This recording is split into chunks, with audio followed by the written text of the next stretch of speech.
Presenters with us here this afternoon. Hendrik, who is a research assistant at the Institute of Communication Studies at the University of Bamberg, Germany. He's currently completing his doctoral thesis on the use of repertorial practices and narrative strategies and reporting on urban poverty in the late 19th century American and German mass periodicals. His paper today is The World's True Stories of the News and the Commodification of Literary Journalism Before 1900. And our second presenter will be Dominic Rainsford, who is Professor of Literatures in English at Aarhus University in Denmark. A Renaissance man, Professor Rainsford has published several books and numerous articles on topics ranging from literature and ethics to individual author studies, especially Charles Dickens, to post-structuralism to Russian film. His work in progress is entitled Ethics, Numbers, the Literary and the Real. And then our final presenter today will be Julia Wheelwright. It's Program Director of the MA in Creative Writing and Nonfiction at City University of London in the UK. Dr. Wheelwright is a former journalist who has published widely on women's history, 3 books, as well as numerous articles and chapters on women in war and transgressive women. Recently, her work has turned to the ethics of literary journalism, and her paper's title today is Talese and the Ethics of the Voyeur's Motel. We will hear our speakers in the order I've just introduced them to you. And so would you please welcome Hendrik.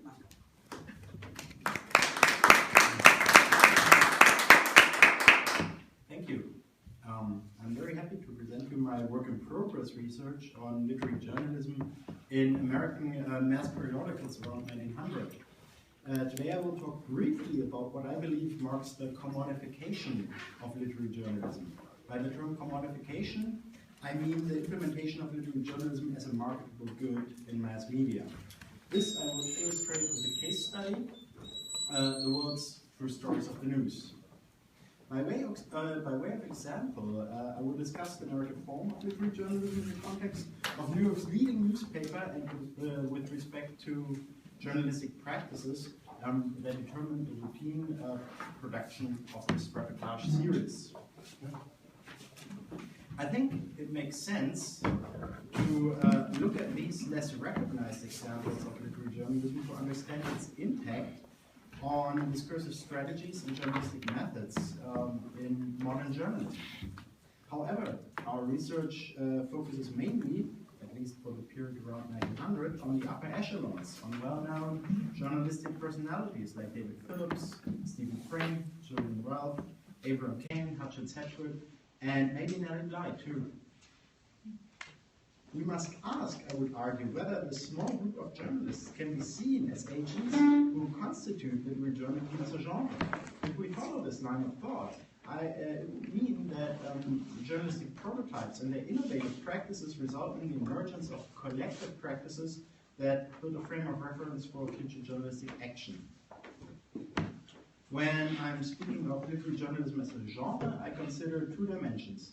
One is genre form, or aesthetics, basically. Complicated narrative structures, a discernible journalistic voice, use of symbols, and development of round characters by means of precise documentation of details.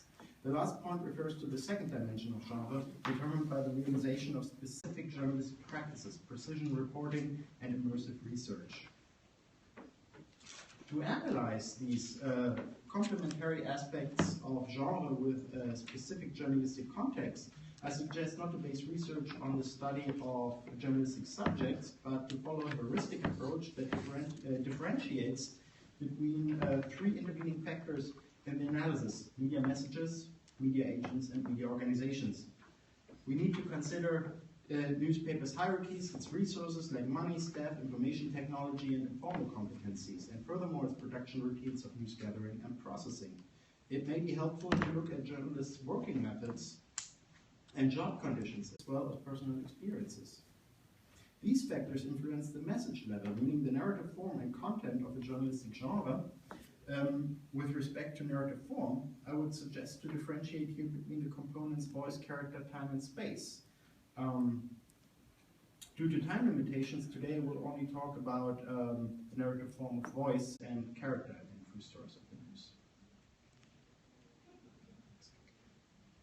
So before diving into the analysis, let me provide some background information. The series appeared regularly in the New York World for about half a year between November 1890 and May 1891. More than 90 articles were published. Often the series was printed in the section Metropolis Day by Day on page 9. The layout was characteristic for the new journalism of Pulitzer's world. So this meant screaming headlines, bold leads, subheadings, announcing themes, and line drawings that broke up the 8-page layout. By and large, its topics focused on the life of the lower classes and immigrants. None of the articles has a byline, but journalist Elizabeth Jordan claims to have authored all of them. Recurring topics were court cases, tragic events in the life of immigrants and workers, visits to the city's institutions, and accounts of the day-to-day chasm between cultures. Here, the true stories of the news fit into the routine local reporting of the New York press. Evident is a tendency for personalization and tapping into social issues such as regards housing, healthcare, and immigration in a rapidly changing urban environment. Interesting is the fact that the series selected events and situations that have been previously reported as small news items. The marginal thereby became relevant in larger stories and received public attention. To determine how this reportage series signifies as a generic form of literary journalism, let's look at its narrative form with respect to voice and characterization. My findings show that voice is quite ambiguous in this series. A fifth of sampled articles feature a homodiegetic narrator, so someone who is part of the story, like an I narrative, basically. Most articles feature a heterodiegetic narrator, somebody who's not directly linked to the story. Events are often told from a limited epistemic and emotional perspective. This figural perspective is sometimes identified as a world reporter or a world man. Only in 3 instances a female reporter, even though Elizabeth Jordan claims to have authored all of the articles. Another dominant feature of voice is the presence of an omniscient narrator, someone who tells, or who seems to tell and comment the story from an elevated position. In contrast, 15 or so stories feature a homodiegetic narrator, so somebody, a narrator who is actually part of the story as an I perspective or something. This is evident when narrative space intersects with the newsroom of the world, as illustrated by the story Lost, An Old Man's Wife. It begins that a heartbroken old man came into the world office yesterday. Direct evidence for a homodiegetic narrator appears also in the reportage Only a Case of Mumps and The Happiest Woman in New York. In both texts, personal and spatial deixis can be detected, which establishes a direct reference between narrator and story.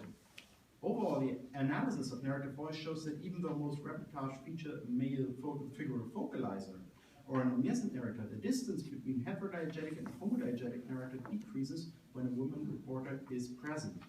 This means Jordan, then unknown to be the author of our text, deliberately manipulated the narrative situation. Obviously, this created variation from story to story, and possibly contribute to the relative longevity of the series. On the other hand, Jordan indirectly manipulated her readers too. By creating a narrative ambivalence, she strengthened the collective public voice of the world, so to speak, an editorial voice or something, while also positioning her individual voice of the seldom present female reporter. The mode of characterization varies as well. By way of telling, narratorial characterization is frequently present in stories with a heterodiegetic narrator and figural focalization. Figural characterization, on the other hand, occurs more frequently in articles with zero focalization, where secondary characters, for instance neighbors, evaluate the main character's actions. As a result of the dominant mode of telling, either narratorial or figural, character profiles remain somewhat flat. Profiles are established through strong adjectives with clearly positive or negative connotations. The cook-out husband, a simple, honest fellow. The tenant, a bloated capitalist, hard-hearted Mr. Hayes. Although characters are seldom developed as full-fleshed human beings here, but rather modeled after literary types, it is still notable that their description relies on precise recording of details with regard to their demeanor, their behavior, and their social status. To understand how Jordan was able to position a standardized form of the genre, I want to point out some aspects about media organization and the journalistic agents. It must be acknowledged that publishing became less profitable at the end of the 1880s. Market competition forced papers to list more new technologies and expand their correspondent networks while advertising revenue stalled. Seems kind of familiar, doesn't it? This resulted in soaring news gathering costs while the market grew more and more saturated. To balance spending, labor costs for the city staff was cut drastically. Even the biggest papers like the World, while expanding their staff, cut employment costs. Their local reporting, as example by True Stories of the News, still kept up because editorial resources and news gathering routines were bound to relatively flat hierarchies. The moderating influence of managing editor John A. Cockerell in the newsroom was already recognized by contemporaries. His regime still allowed for innovative practices to be realized. The innovation of stunt reporting by Nellie Bly, for instance, can be considered an example of this. While providing a chance for a woman to make a career in journalism that wasn't confined to the women's pages, editors certainly exploited new women reporters too, sending them on sometimes dangerous assignments, think of Nellie Bly, to get a fresh reaction about the deplorable conditions in the big city.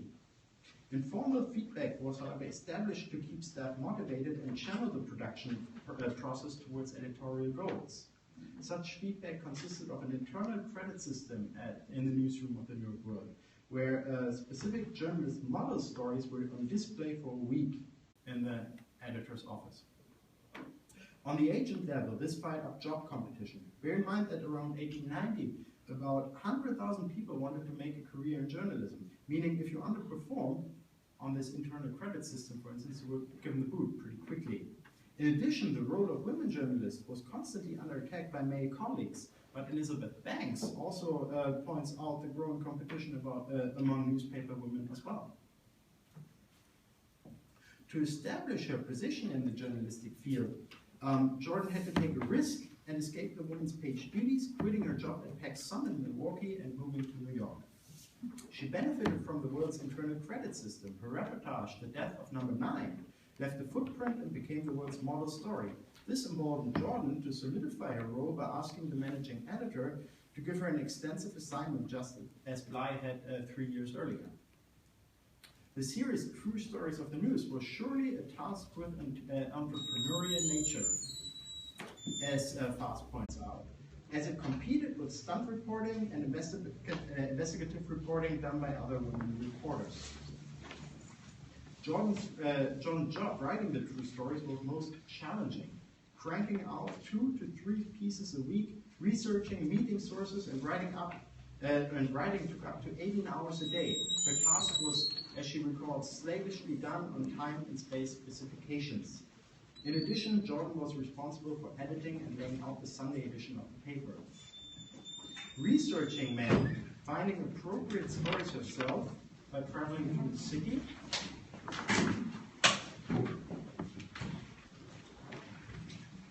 and sometimes Jordan was told tips as well. But more often, she covered the beats, the hospital, the police courts, and the prison. However, the presence of a male reporter in many stories may indicate that she also coordinated research. She made use of her better editorial position and relied on organizational routines to delegate rookie reporters to visit a scene and provide their impressions in shorthand. For Jordan, this meant filtering the information and channeling it into stories based on the facts gathered on the scene by somebody else.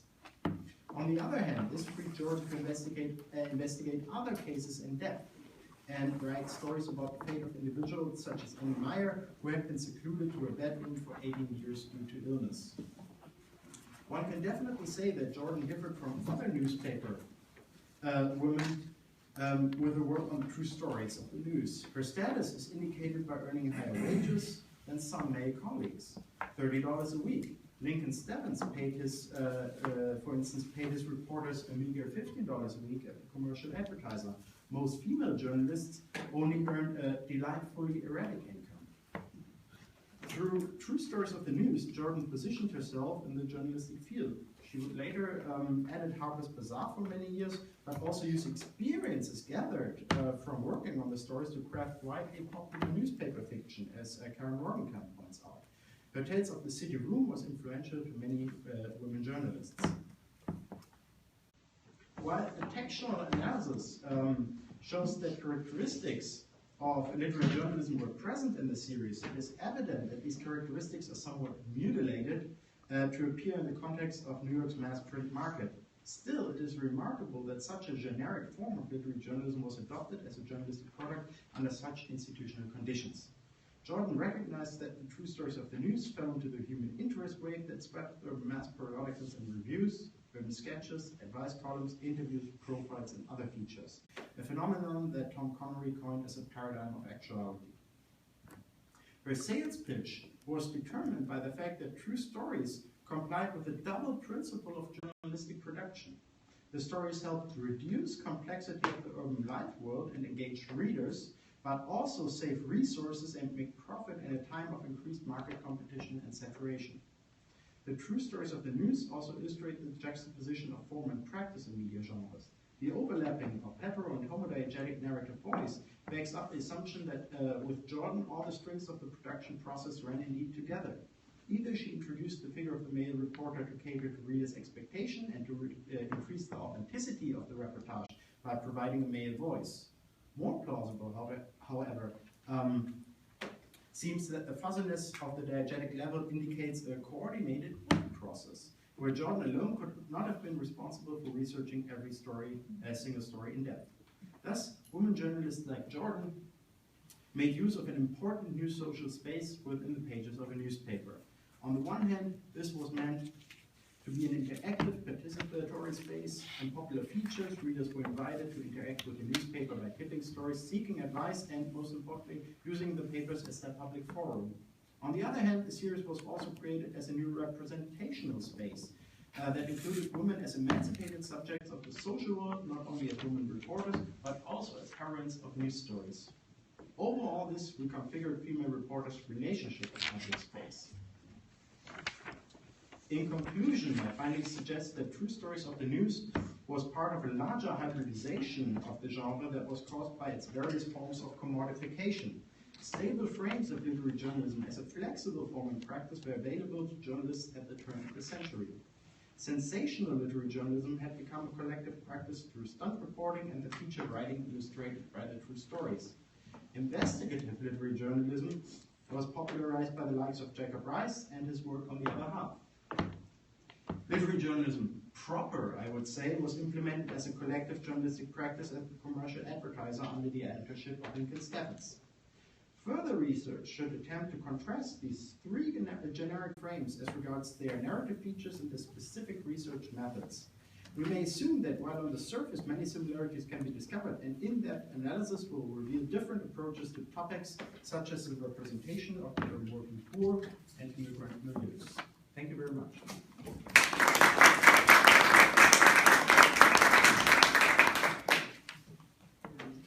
Let's welcome Dominic Rainsford. Thank you. Right, I don't have any slides, but I have copies of the short journalistic text, which I'm going to be referring to. So I will send this around. Yeah, sure. Thank you. Right, so this talk is connected with my main work in progress, which is a book about literature, ethics, and quantification, with the working title of A Book of Numbers. The main stimulus for this project came from the perception, especially in the wake of 9/11 and the wars in Iraq, that moral questions tend to be linked to numbers in political discourse and the news media, as though counting somehow provides clarity or objectivity and allows us to calculate rights and wrongs. In fact, it has been routine for a long time, especially since the rise of statistical methods and related ways of thinking in the 19th century, to formulate all manner of moral dilemmas as questions of number. This is what appears to make rational decision-making possible in fields such as health, military conflict, and international aid. And yet, the ways in which the ethical and the quantifiable collide are riddled with inconsistency. For example, a terrorist attack claiming a handful of lives may fill far more media space, engaging vastly more political energy than events such as road accidents, low-profile wars, or routine cases of disease, even though these occur at the same time, generating hundreds of times as much suffering. Some explanations for such imbalances are cultural and political. Particularly communities and audiences tend to feel more invested in and sympathetic towards some individuals rather than others, while some kinds of suffering are more or less compatible with or built into prevailing economic and commercial models. But philosophical questions are also at stake. How is it actually the case, for example, that multiple instances of extreme suffering are worse than one? The worst for individuals has already happened beyond repair throughout history, millions or billions of times. The worst for individuals must surely continue to happen ad infinitum. So what is the significance of 10 cases as opposed to 100, or even 3 million as opposed to 3?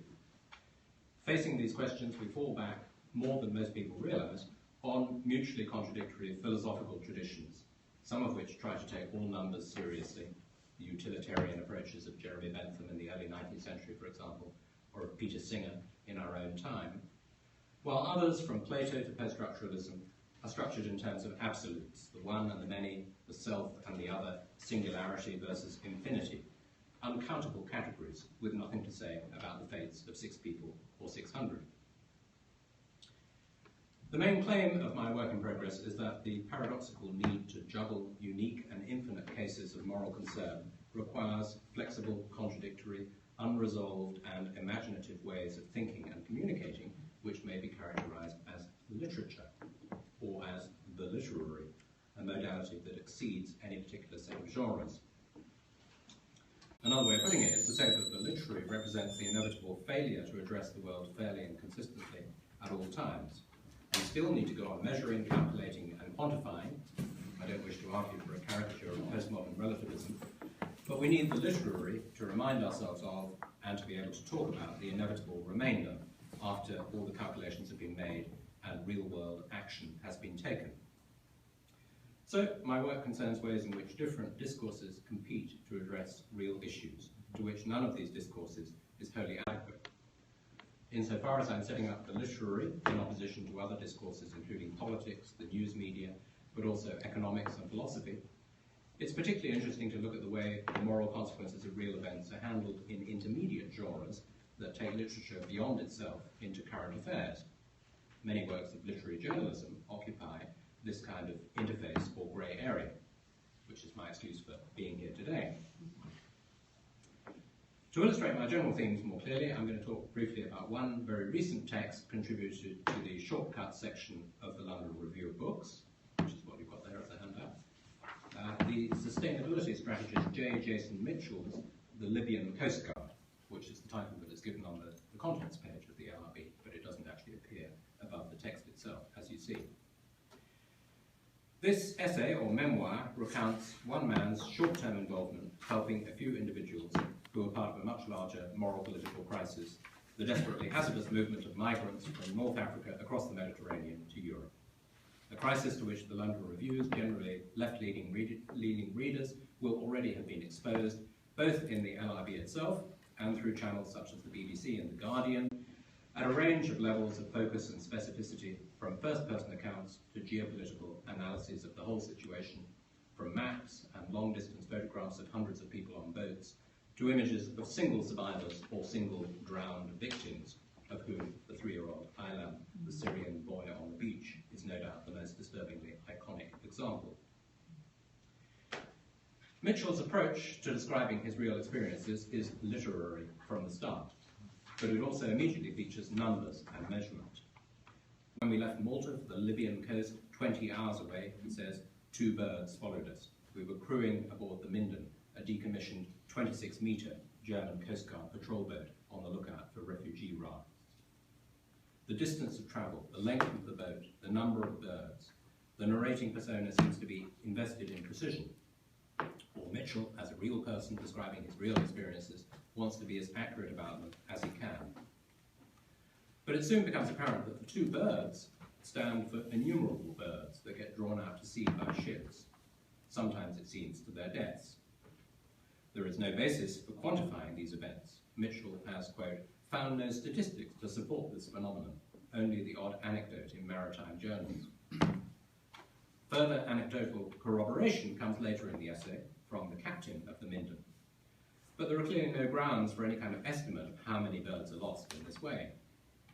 This indefiniteness associates in the essay with the vague, poetic, metaphorical, literary way in which the two birds on the boat are deployed as something between real creatures and symbols, two particular animals whose fate the narrator is concerned about, but also figures with millennia of literary and, for that matter, scriptural bird life behind them, figures for human predicaments, predicaments that are themselves those of specific humans who are encountered in the Midlands rescue mission, but also those of uncountable people lost during this phase of migration and others like it.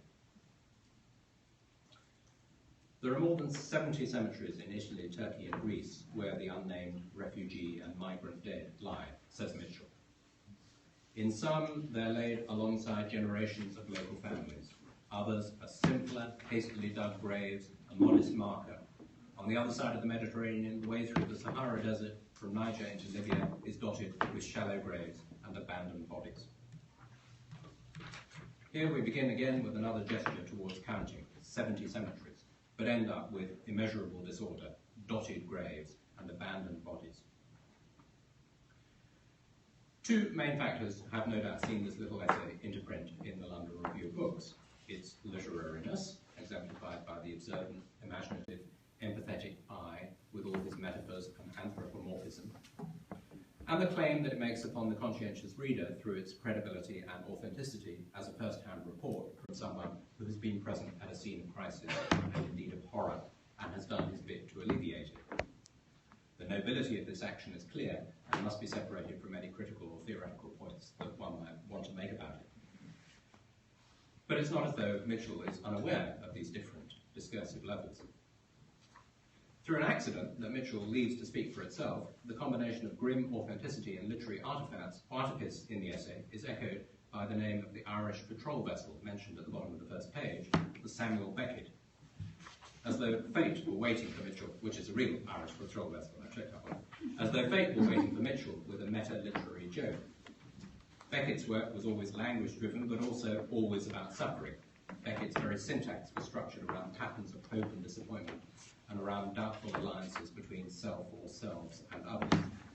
His writing scrupulous, ascetic, abrasive, but pitted with vulnerability, cruel perhaps only to be kind, ethical literature in all manner of ways. Just as it would be wrong to forget Mitchell's humanitarian action in the real world, it would be wrong to conflate the ethical force of his essay with that of writing like Beckett's. Mitchell speculates modestly about what he has to offer, venturing into anthropomorphic metaphor and rhetorical patterns, but in strict alliance to a sense of duty to the real.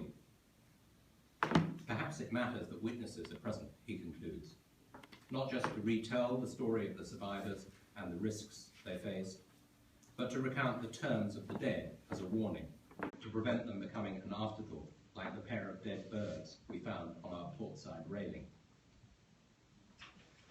But is this act of preventing the dead from, quote, becoming an afterthought, a utilitarian one, a warning indeed that might conceivably reduce future occurrences? Or is it an act of piety towards individuals, these particular people, and birds for that matter, who can't be helped? It is a great irony of literary fiction that it tells us about unreal people as if to make us care about real ones. It is a similar irony of a great deal of literary non-fiction that it tells us about what has already happened to specific real people as if to make us care about other ones, similar people in similar circumstances perhaps, but not the same. As well as the dualistically real and symbolic, particular and typical birds in this piece, one human individual features prominently in the middle of Mitchell's text, dying before the eyes of the dualistically cynical and poetic narrator, not cynical, sorry, clinical and poetic narrator, who notices both the man's specific physical injuries and the almost too good to be true bird that is tattooed on the leg of the nurse who is tending to this dying man. When the man dies, they search in vain, quote, for any kind of identification, any clue to his name, family, friends, age, home, or destination.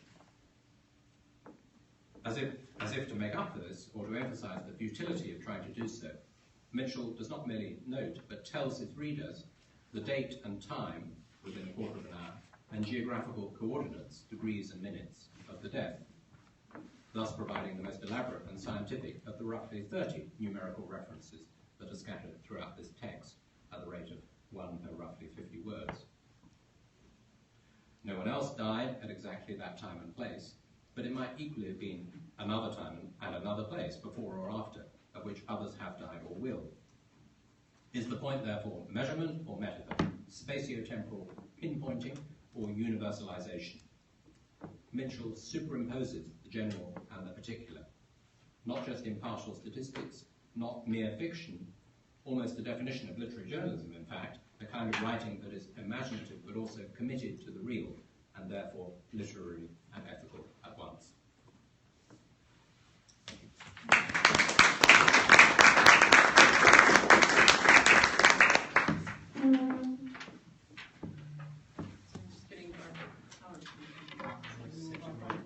Our third and final presenter, Wheelwright, as we get set up. Yes.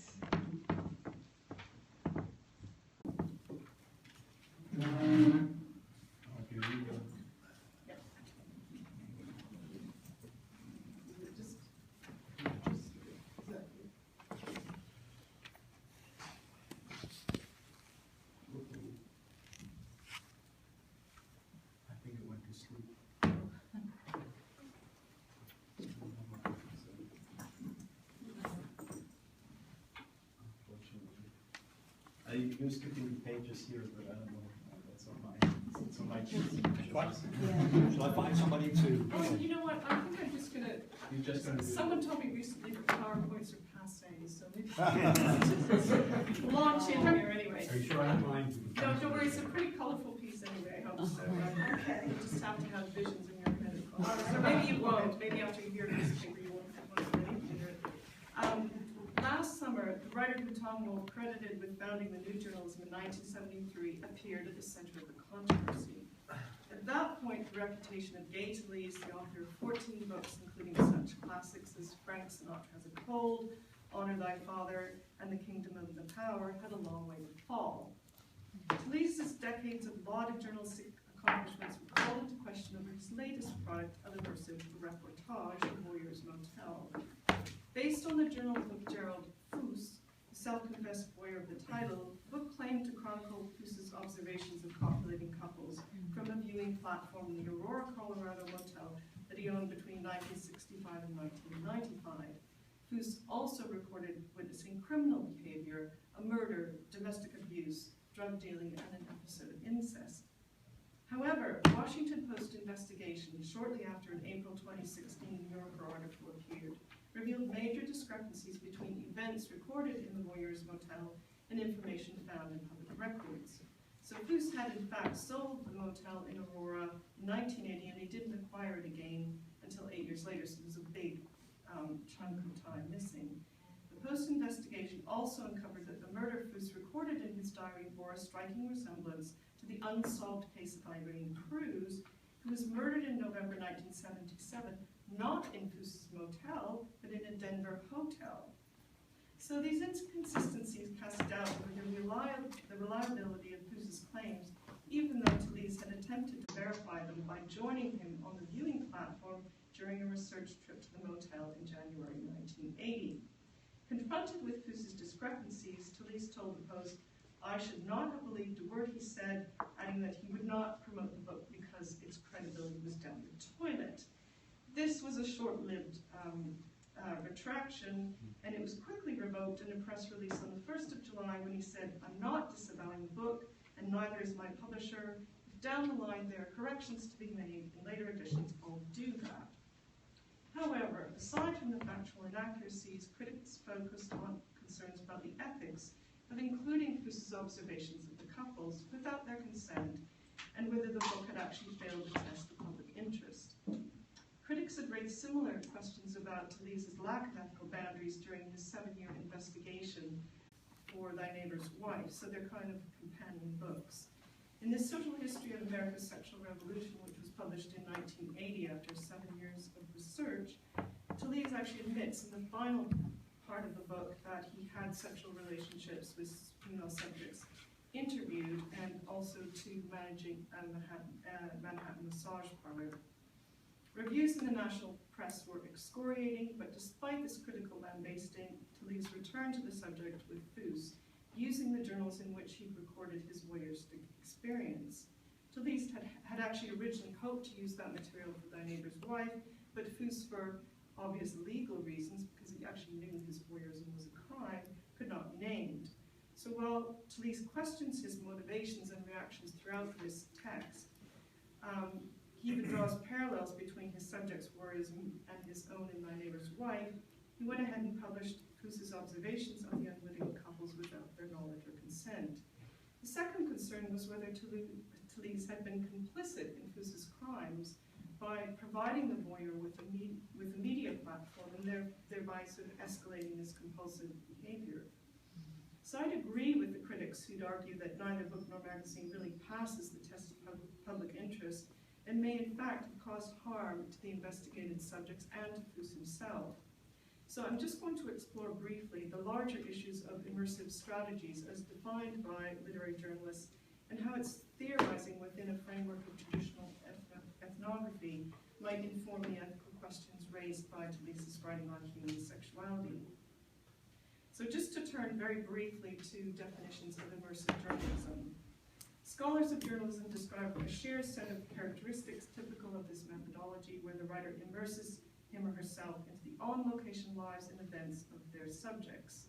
The result is usually a long-form narrative that focuses more on the writer's specific experience and encounters and less on the writer's life. Harrington affectionately describes journalists as the junkyard dogs of ethnography, and while the suspicion may be mutual, it's recognized that traditional ethnography grew out of journalism as a hybrid of scientific methodology, a practice in which researchers spend long times living with the culture to study it. Wolff identified this emerging trend in the new journalism, of which Talese was the exemplar, where writers provided their readers with a full objective description, but added details about the subjective or emotional life of the characters. So this notion of an agreed set of ethics, however, attached to this practice remains elusive. As Sims has argued, literary journalism is set apart from standard journalism because of this immersive quality in its exploration of complex, difficult subjects, and therefore writers in this genre follow their own set of rules. However, Hemley and others have argued that the immersive writer uses the same test of public interest in making decisions about their process and engaging its potential harm. Herman's recent development of a holistic framework for ethnographic journalism takes this further by suggesting that immersive strategies require a transformation of the very epistemology of conventional journalism. So I did have a whole couple of slides here about potential overlaps between conventional ethnography and immersive journalism, but I'm going to just summarize them very, very briefly. And just to say that the agreed characteristics of the differences and potential overlaps of ethnography and journalism I'm going to boil down to two, which I'm going to look at because they're relevant to Talese's writing on sex and intimacy. The first is journalism's formal distance versus participant observation, and the second point is about loyalty to the reader versus loyalty to the subject. And I'm just going to give you a quote from Harrington, which is on my slide, so I can't, but I will give it to anyone who's interested. An exploration of the journalistic scholarship, however, on immersive strategies exposes the ethical challenges researchers face. So they've identified the need for clear objectives in outlining the intention of their projects, issues of consent, reflection, and a probe for meaning in the materials gathered. Harrington, Holland, and Singer describe the need to identify and maintain a necessary critical distance, both during an investigation and in its writing up. So if that boundary is violated, then the writer risks losing the reader's trust and exposing the veracity of their account to doubt. For ethnographers who relate to their subject as individuals, the goal is to see the world from the informant's point of view, and while they acknowledge the danger of being identified with their subjects and their interests, they adhere to the professional code of ethics.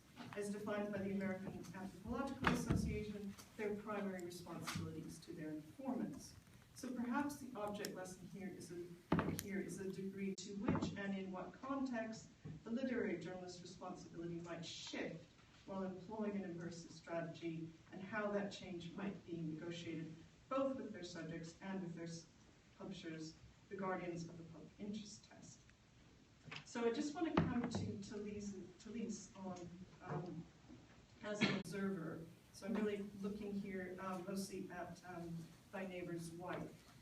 Taking the two characteristics we've just discussed, both appear problematic in these companion volumes. In the first, his strategy for dealing with this shift from a formal distance stance to a participant observer fails and erodes the reader's confidence in his narrative stance. The dramatic shift in the final chapter behind a hidden, sorry, I should skip this. In the final chapter of that book, he has a very strange epilogue in which he admits that he'd had sex with some of the women that he interviewed, and also he admits to managing the massage parlor. But it's written in the third person, which is a very sort of distant, very distancing effect. And it's written in this almost sort of confessional mode. And I read it as really an attempt to justify his true role during his research trips to the Sandstone Retreat in California in 1974.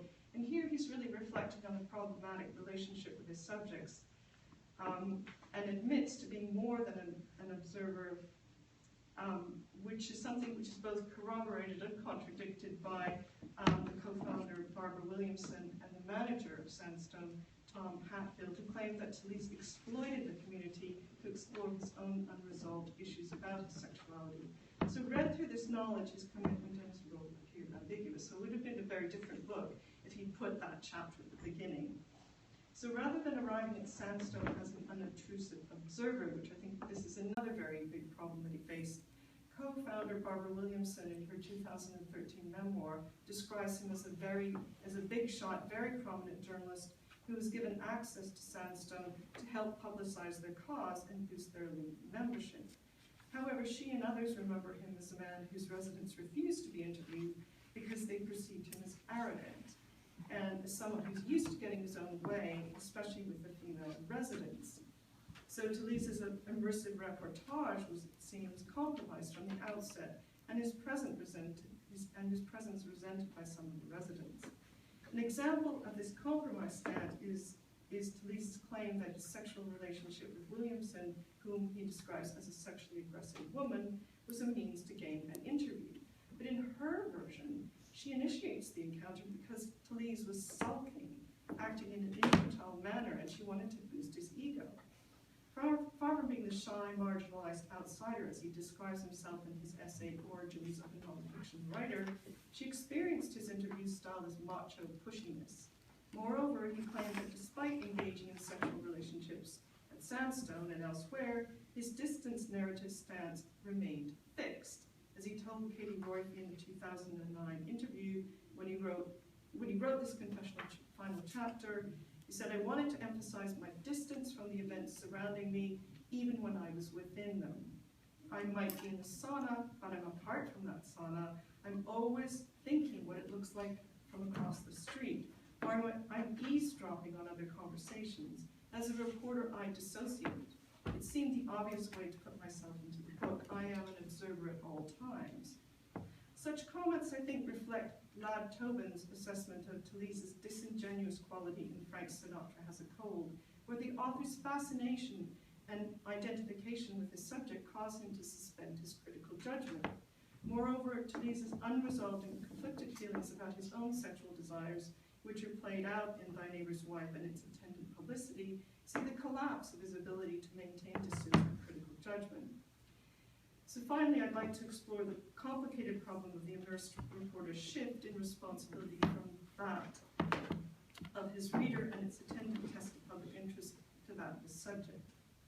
Despite the barrage of criticism that Talese faced over Thy Neighbor's Wife, he returned to the subject of sex, and this time focused on a single individual's perversion. Talese refers to voyeurism in Thy Neighbor's Wife, where he compares how the different genders consume sex in Europe and the US. Men are naturally voyeurs, women are exhibitors. Women sold sexual pleasure, men bought it. In the Voyeur's Motel, he comments that his journalistic motives and methods in Thy Neighbor's Wife are akin to those of a voyeur. And once I'd read the Voyeur's Motel, you begin to see that voyeurism is a particularly important theme to Talese, making the distinction that the people I observed and reported on had given me their consent. In his essay, Origins of the Non-Fiction Writer, he also equates, perhaps unconsciously, his eavesdropping on his mother's customers in her dress shop in New Jersey during his childhood with his powers of observation as a journalist. With the link between voyeurism and journalistic investigation firmly established at the outset of the book, Talese describes how, after receiving a letter from Foos, he agrees to meet him in Denver on the 23rd of January 1980 as a possible subject for Thy Neighbor's Wife. Talese gives a fascinating insight into his working practice as he translated his curiosity about and reactions to a subject into prose. So after their first meeting, he writes up his daily impressions, which he says is a long-established practice. He provides a very detailed physical description of Foos, his manners, and his character, even though Talese wonders what I could see in his attic that I had not already seen as the researching writer of Thy Neighbor's Wife and a frequenter of Sandstone's swinging public ballroom. But in the opening pages, he defends Foos's voyeurism and thereby gives the impression of suspending his critical judgment to peruse the story, which could only be justified if it were really in the public interest. He describes joining Foos in watching a copulating couple through a peephole, providing a view directly into their motel room. He doesn't answer the question he poses for himself. Had I become complicit in this strange and distasteful project? Leaving the reader to decide, and therefore making us complicit in this voyeuristic practice. Despite posing a series of rhetorical questions and taking a skeptical stance on Foos's behavior, he fails to condemn it or to place it within the broader context of voyeurism, where individuals' right to privacy violated, and where the perpetrator's inappropriate or perverse sexual behavior may escalate. Talese quotes Foos's justification for observing the couples. He was indulging his curiosity within the bounds of his own property, and since his guests were unaware of his voyeurism, they were not affected by it. That the guests, described in detail and staying in a motel in a small town, might be recognizable seems to go unquestioned. So Tobin's observations about Talese's tendency to over-identify with his subjects is especially helpful in considering the broader lessons to be learned from his immersive techniques in writing about his own and others' sexual experiences. Thy Neighbor's Wife and the Voyeur's Motel appear to be vehicles for the writer to work out his own obsessions, thereby telling us as much about himself as he does about his subjects. However, if immersive journalism is a practice in which the writer may strip him or herself bare, then this should be done with brutal honesty. Otherwise, the text becomes manipulative and the truth claim if the reader is broken. Talese, I argue, disappoints by failing to appropriately frame his Sandstone chapters in My Neighbor's Wife as the experience of a celebrity whose presence colors his intimate relationships with his subjects. The confessional author note left at the final chapter and written in a distancing third person seems self-serving and casts doubt on the book's intentions. Talese's self-reflective mode in the Voyeur's Motel equally fails to address these concerns.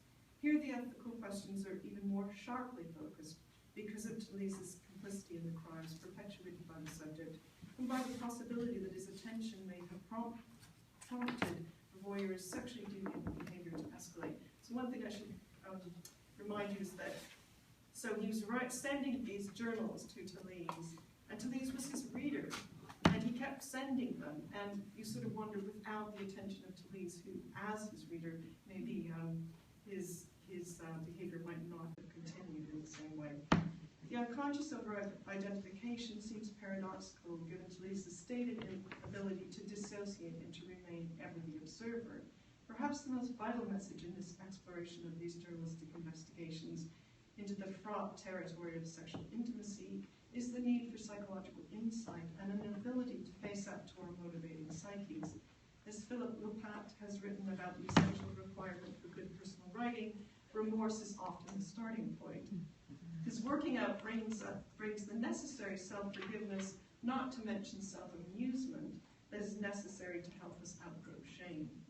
However, Talese's motivations that lay behind the years he has devoted to writing about sex, whatever Talese's motivations that lay behind the years he was devoted to writing about sex, perhaps this self-understanding might have been a better and more ethical starting place.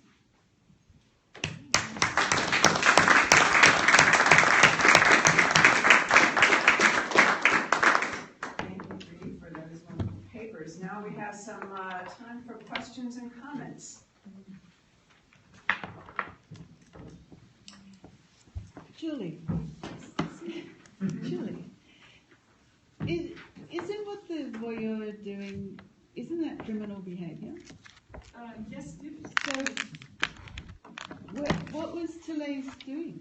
I don't understand. His professionalism's just disappeared, not to mention his ethics.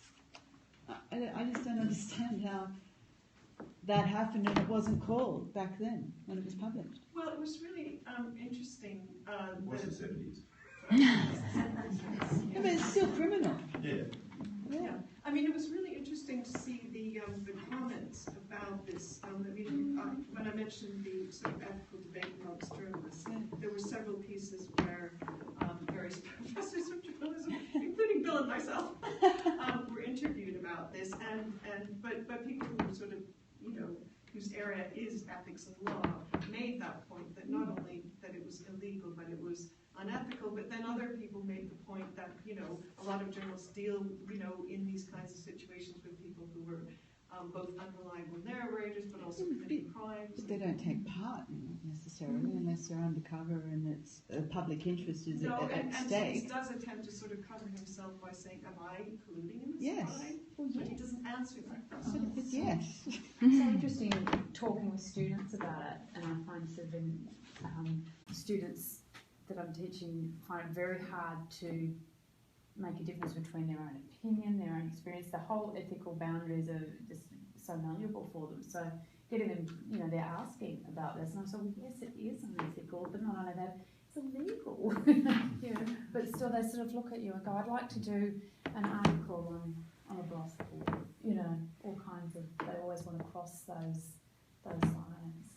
But those stories can be wonderful. They are. They can and sort of students interviewing sex workers and things like that. Yes. It's just made the students grow up and then love their field and just really understand that they can make a difference. But that's different, and only obviously where it's legal. But that's different. That's completely illegal. Oh yeah, but I have students who didn't think they can cross the line, and yeah. Well, sex with the sex worker. Well, Write about it. I mean, that's been done too. Well, But that's legal.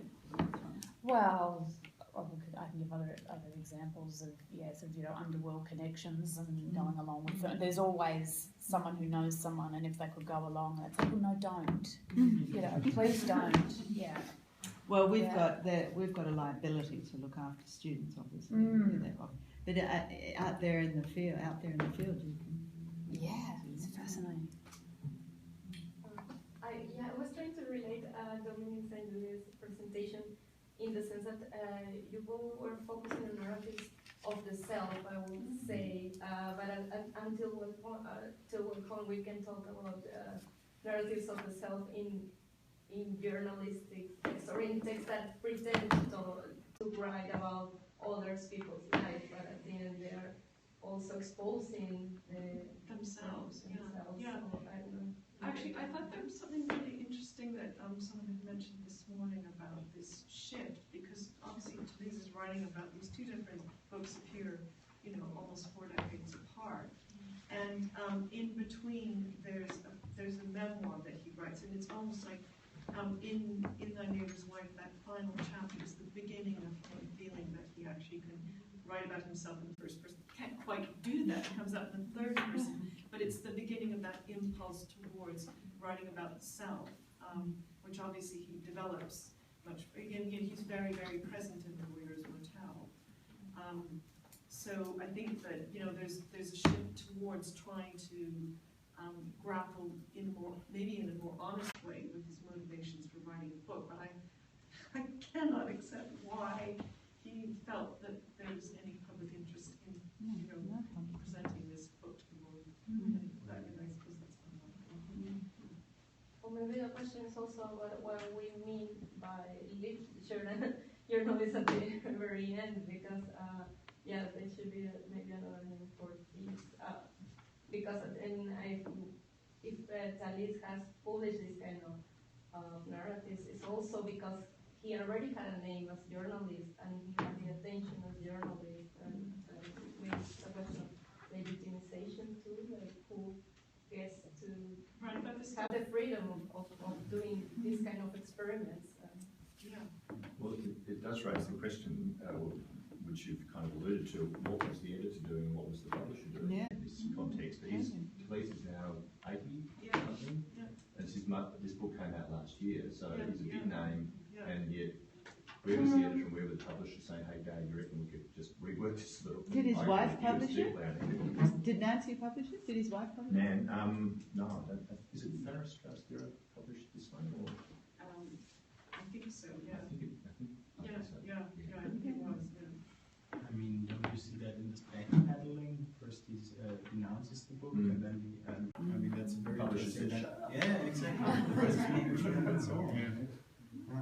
But he was only backpedaling over the issue of its accuracy, because he realized that this was this unreliable narrator. He wasn't backpedaling over the issue of writing a book about a voyeur and giving him his platform. Wasn't there something, didn't the New Yorker publish something about that?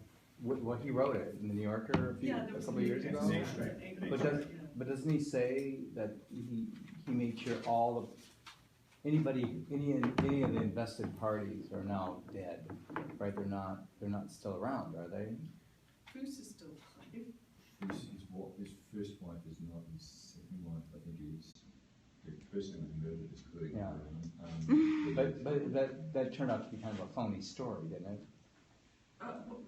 The murder. Yeah, no, he didn't witness. Well, we don't know whether he witnessed a murder, but the unresolved case. But my question, and this is for the panel, is like, isn't that something about the journalist persona, that the journalist persona justifies sometimes his or her actions because they're a journalist, and that becomes the way they operate? I mean, isn't it Didion's famous quote about the journalist is always selling somebody out? Or I'm paraphrasing improperly, but isn't this something that we always use in terms of even our ethics, that we're given license to do things because we're trying to reveal something that no one else has ever seen or heard about? So in terms of, the work, even on the boat, it's like, most impulses to help somebody. It's always been a big argument, but the journalist always stands back and just observes and doesn't take part. And with Talese, though, I mean, that's a little bit different, I suppose. Yeah, well, but that was my argument, is that what is the public interest? There is no public interest. Well, I think a lot of people are interested in that stuff. But that's not a public interest. I'm not making a judgment here. But that's not the public interest. Yeah, The interest is public. The interest, right. The public is interested in it. But it's not. It's not all about politics. If I can just make a comment about Dominic's paper, it's like a light bulb moment for me. I mean, numerals are the tool of our trade, but I've never really thought about it in the way that you presented it. And fascinating, really fascinating. Well, I mean, I think a lot of people have pointed out that there are all sorts of inconsistencies.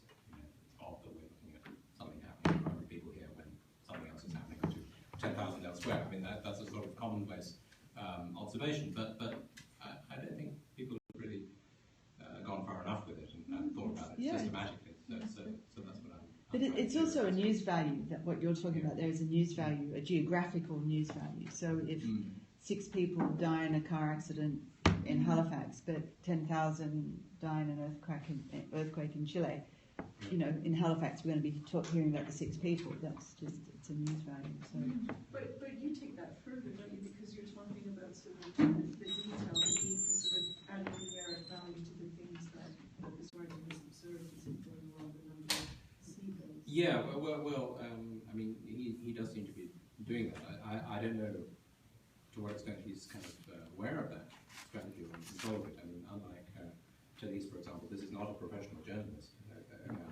As far as I know, I think he's probably the only thing that he's written of this kind. It's just he's had this experience, and the London Review of Books was very interested in publishing this report. So So, I mean, he has another profession. So it may be that he is discovering this odd, ambiguous role that numbers play in talking about catastrophic events for himself, spontaneously, as he writes this account of it. And mixing up all these different things in a way, a rather naive and amateurish way, I think, compared with a lot of the kind of professional journalism that's being talked about at this conference. And so that's rather revealing. Yeah, Well, inadvertently. Yeah, you think? But maybe, yes. So in your study, what else will you be looking at? Oh, well, many people. In fact, now that I've started thinking about this kind of thing, I can't really read any kind of literary text or journalistic text without seeing the numbers and You're going to send yourself out to me too now. So it's in danger of turning into an entire kind of critical approach to just about any writing of any kind, really. But You're going to have to narrow then. well, yeah, I've got a rather baggy, monstrous book proposal at the moment. It probably does need a bit of slimming, but potentially a very wide range of literary and also philosophical texts, not just of the present, but going back a long, long way. But with quite a lot of emphasis on the 19th century, because that's when sort of systematic statistical thinking in relation to moral issues becomes particularly important. Can I ask you a question in that context? Something just occurred to me in the light of the recent election a few hundred kilometres south here. Oh, yes. That one of the sort of themes or streams of discourse that's coming out of that is that you can have all the numbers you like, that income inequality is doing this, or that somebody's lied on 65 occasions, or here's a speech and they've lied on 20 occasions or whatever, and that didn't appear to cut through with at least a portion of the electorate who were swayed by other kinds of rhetorical appeals and so on. Just wondering if that sort of plays into what you're kind of thinking about and writing about here, or not? Well, it's related to it. I mean, you're talking there about the ways in which numbers can be used in a kind of manipulative, Well, not inconsistent necessarily way. manipulated, just the appeal of them appeared to be limited, whereas the appeal to emotions appeared to play much more strongly with parts of the electorate. Yeah.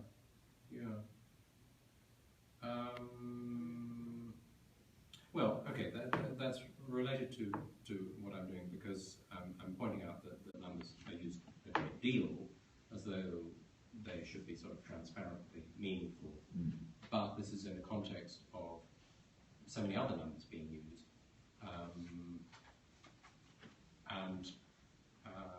So that the statistics may not sort of cut through as much as one might think that they should. Because it's not those numbers alone, and they're not on some sort of absolute scale, but they're part of a sort of rather chaotic use of appeals to number. You seem to be questioning why journalists do this, as a sort of, that there's a sense of mystery about it, but in fact it's core to the practice, because it's a performance of professionalism. What journalists are doing with the citation of numbers is to say, see, I'm a professional journalist. Yeah. It reminded me of that Gene Weingarten story that won the Pulitzer in 2008, Pearls Before Breakfast, where he says, I'm here, it's about busking, and he says, I'm here at this hour, 9:11 a.m. in the morning, and I stopped observing at this minute.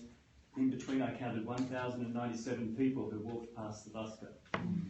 And it all goes to partly what you're talking about, Matthew, which is that, well, if not, it's that fetish we make with numbers is a fetish about kind of credibility of our reports, and validity of what we're doing, verification of what we do. That's why it's there. So, I just wanted to add that in, because obviously from a journalistic point of view, that's why we do it.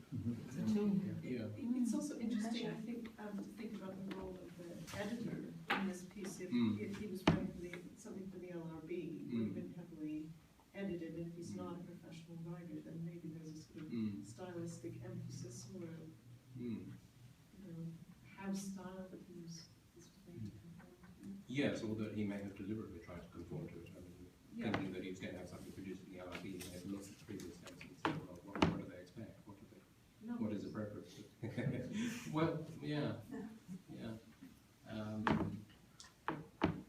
Yes, and that kind of use of numbers as a sort of mark of professionalism in a way is one factor here, but it's mixed in with all this other stuff, this kind of literary, symbolic, universal connection of migrants on the Mediterranean with lost seagulls and so forth. And so it's a very odd blend.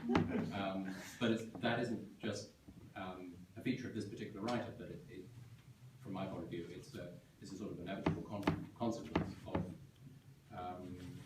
trying to deal with real issues and trying to respond to the specifics of those issues, but at the same time being aware of how they're just a tiny moment within an endless story involving uncountable numbers of individuals. Also, I think that maybe it seems that he's presented like a sort of scientist, or well, he's a sustainability strategist. I don't know if you know. Yes, yes. Because I think that also you may be identifying a trend in scientific writing, that more in the line of nature and these magazines or journals that are written by professionals, very that are doing very high quality research, but at the same time they need to write in a style that can engage more people in another level, that not educated people, but not that may not be specialized in the area. So maybe for them these kind of techniques are useful to engage with other readers, which is the case of the non-readers.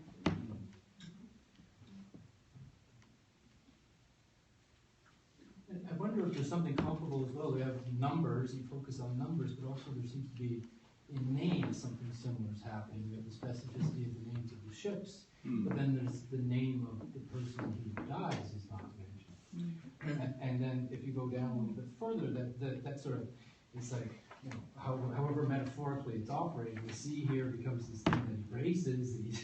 He talks about the posthumous flotsam, countlessly disintegrating slips of paper. I guess we have a slip of paper in our hand here too. There seems to be that tension seems to operate in multiple levels. It's almost as if trying to represent negatively the experience of the man who has died, something that's beyond the reach of journalism, literary or otherwise. And I think that's a theme that we find frequently in literary journalism anyways. That's not a question.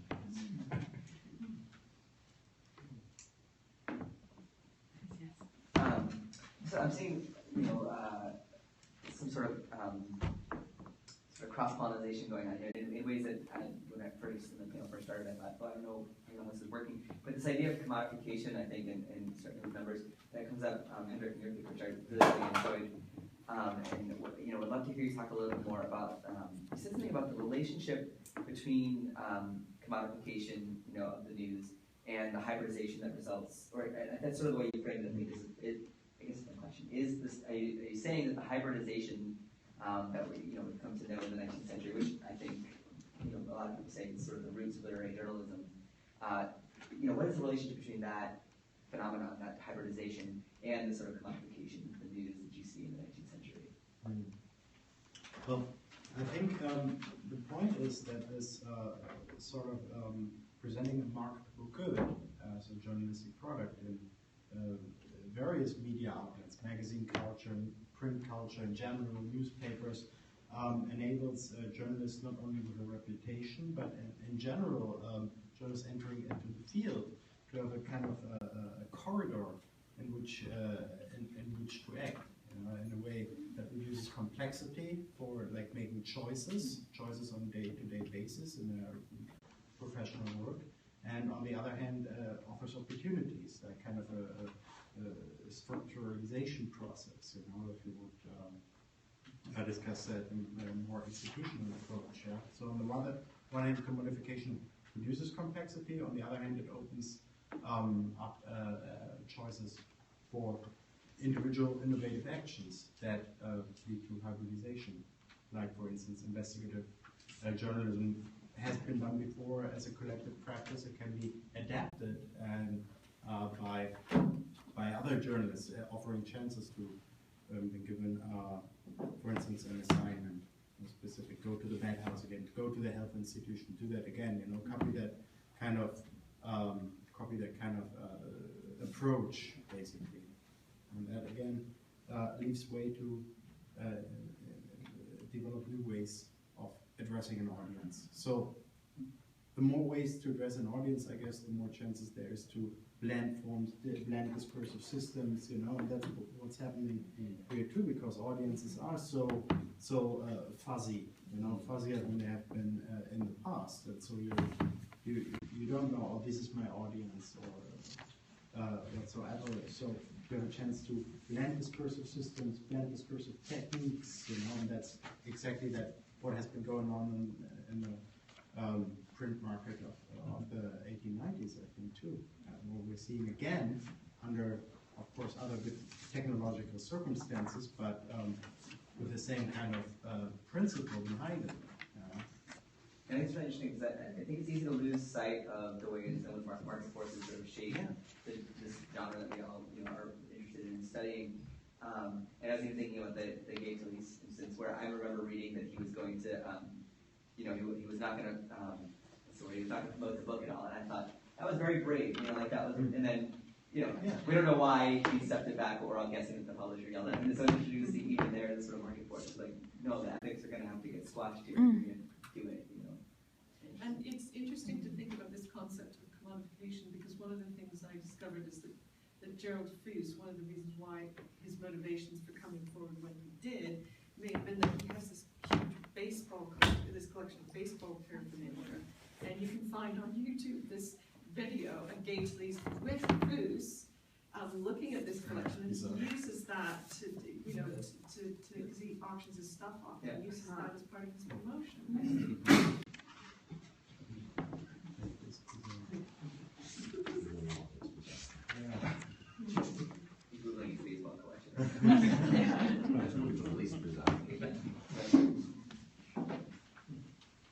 Comments, questions? Hendrik, do we have to go through sensational journalism to get to literary journalism? Well, in a way, as I said, there are techniques that are adapted. That there's a market that is kind of a field that is plowed, and for instance, Lincoln Steffens, the commercial advertiser, did exactly that. He worked for the Evening Post. He knew how the market worked. He knew what sold with audiences as well. And then he bought the commercial advertiser, invested his fortune in this old kind of stocky newspaper, and created this innovative style of literary journalism there, but not as purely aesthetic, but as a marketable good, to cater to an uptown audience, but also to immigrant milieus, where he had Hutchins Hedwig and Abraham Cannon writing the gritty details of life, with an optimistic undertone. But that's also, we shouldn't look at that as an art form, as an aesthetic form, but also as a commodity. Yeah. So in a way, that's connected. You wouldn't have the one with the other, possibly.